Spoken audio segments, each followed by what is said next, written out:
เริ่มอะไรเริ่มมันเริ่มข่างหมกแกงเริ่มข่างบังลามปีงแล้วเด้สิได้กินแล้วเด้นี่ชิมแต่ห้านสัตว์เลือดแกงใส่ไข่บดซุมลามปีงครบสุดกับดิบพร้อมไปรู้พูดกับเขาเลยเนี่ยเราว่องน้ำเพิงเนี่ยต้านลงมาหรอวะตัวไหนป้าพี่ฮอกล่วงสนุกยิบฮอกล่วงควงสนุกอีเชงยังอ่อนอีเชงบุเห็นนี่นะมาไปเดี๋ยวบัดกล้วยเนี่ยเขาหาอยู่ฮอกล่วงสนุกให้มันเต็มอ่างกับพอดีคักเลยนะดีเหมือนกันนะ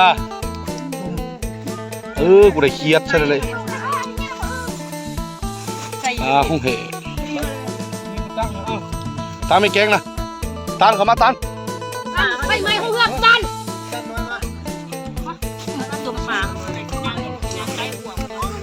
นั่งที่จะนั่งไว้นั่งค้างไป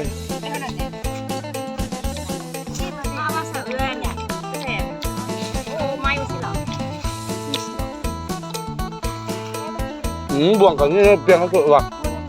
อ๋อไปเราบัดเย็นไปเบิ่งว่าไว้เน่าท่านในเกียงมา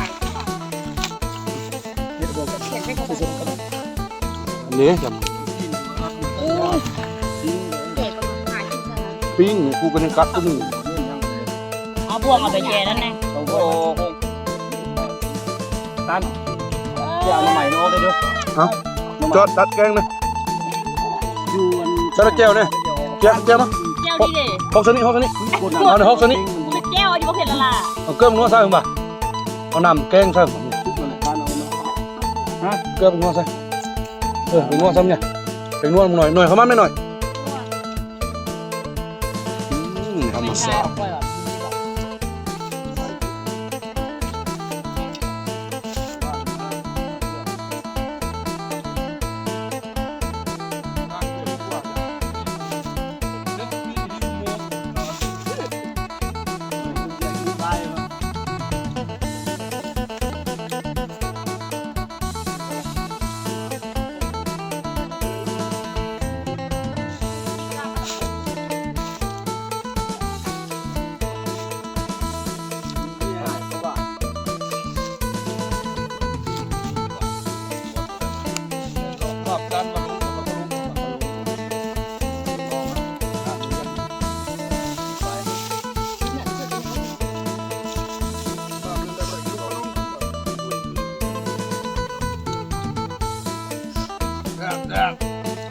ว่ากินเป็นน้ำลายเป็นน้ำเพราะมันอะไรเนี่